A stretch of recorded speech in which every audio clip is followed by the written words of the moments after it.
Greetings, family. I hope all is well with you, all is well with me.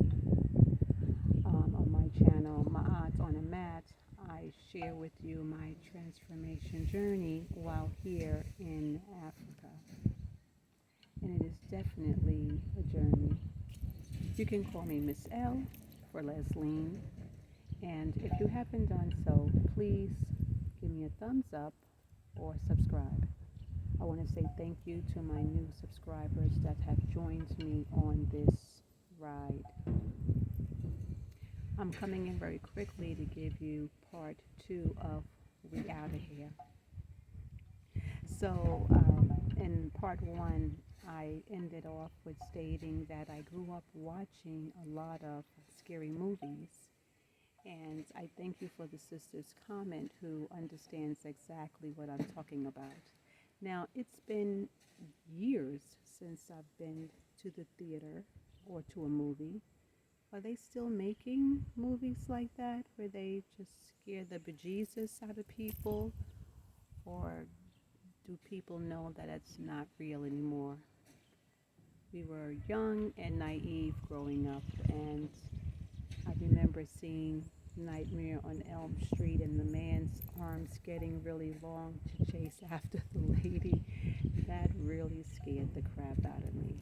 So you can imagine how I felt being in the dark. Now, the wonderful thing about being in the dark in Africa is that you can look up at the skies and see the stars, and they're absolutely beautiful. But when you're in an environment that you're not used to and it's a new place, you need some light, or it'd be great if you had some light. And so I said to my friend, Linda, we are out of here. Let me go call our neighbor and see if she would be available to have us come hang out with her until my friend came home to look at the panels.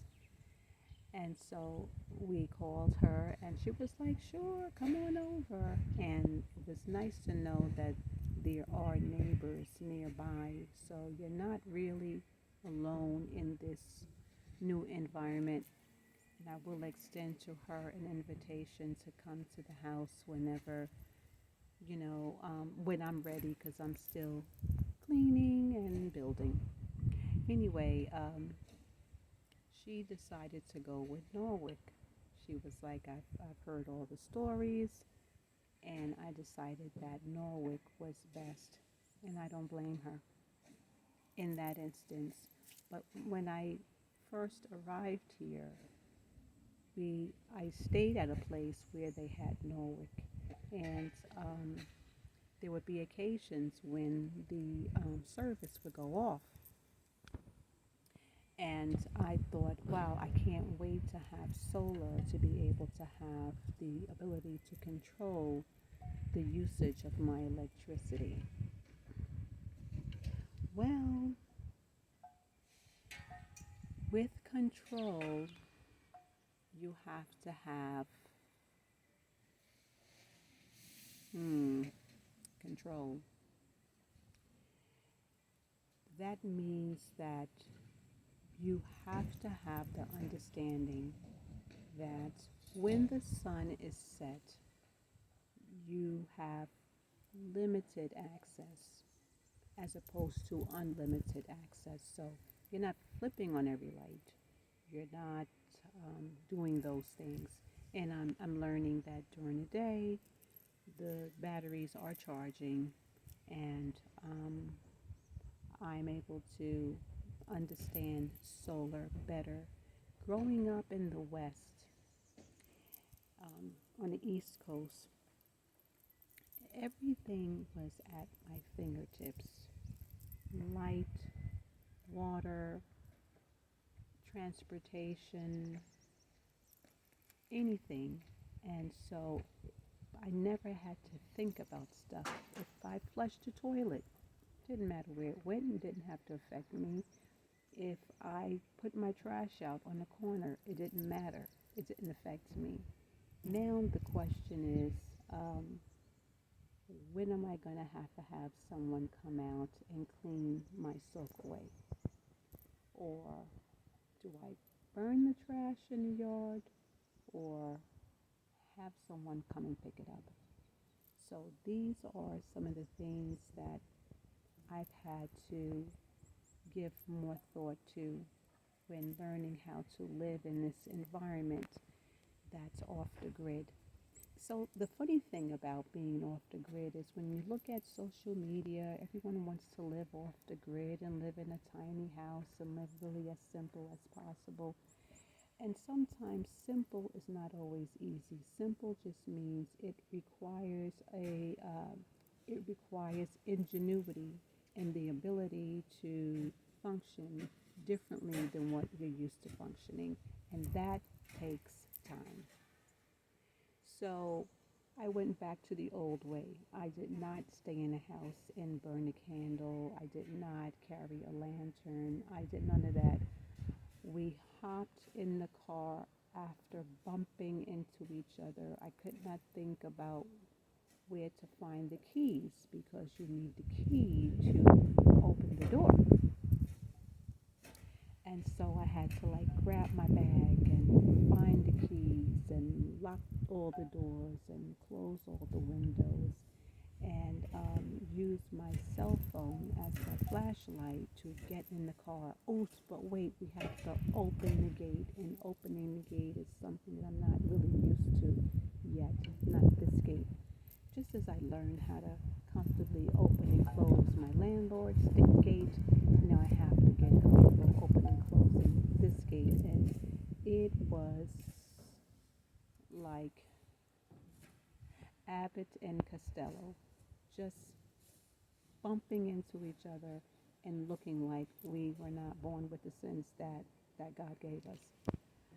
But eventually we got the car out and we got the gate locked. Well, they call it the fence. I think they call it a fence. We call it the gate. And what did they call it? I get that mixed up. Is the wall the fence? The wall is the fence and the gate is the gate. Anyway, we went to see our neighbor and stayed there. And I was glad that we were able to spend some time with her because it's nice to spend time with your neighbors even when you have a different plan. It was nice to get out. And with that being said, it's different here. It's still a learning process, but it feels good. It feels good as I sit here in the yard surrounded by this tranquil environment with my wind chimes blowing. They sound like cowbells to me. And so we were able to be in a place where we felt comfortable at my neighbor's house. And then later that evening, my friend came home and we came home, and then the lights were still going off and on. And then I found out something. There's a borehole, and the borehole, which gives you free water from the ground, also has to be properly maintained. So the borehole has to be turned on, and that takes energy. And you want to do that for about 40 minutes, and that's it. And then the borehole should turn off. Unfortunately, the borehole had been going for about 24 hours, and that was the warning. So now I learned how to turn the borehole on to pump water into the tank, which I've never had to do before. I'm used to just turning the faucet off and on. New York City, sewer, DEP, I'm still getting that water bill. And then after 40 minutes, you turn it off. And they said every 3 days you turn it on, or as you see your tap getting low. So being out here on the land and trying to keep the plants watered means that I am using a lot of water. If it lasts, it may last about a day or two, about 2 days, and then it's time to refill it.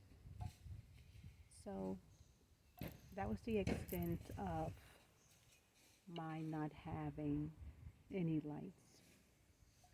That night, what did we do? Did it come on? You know, it's funny about sleeping late. I feel uncomfortable when I'm sleeping and the lights go out at night. It wasn't night, it was 5:49 in the morning. And then the lights went out and it's like, what's happening? Is the movie about to start again? Thankfully, this one ends well. Oh, that's what it was. Not Abbott and Costello. More like, who's the group? Josie and the Pussycats. You know, they always ended up in some haunted house. Thankfully, my house is not haunted. It's actually a beautiful place. I just still have to get used to it. Thanks for hanging out with me. I hope you enjoyed the story. It ended well. All's well, it ends well. We'll talk soon. Peace and love.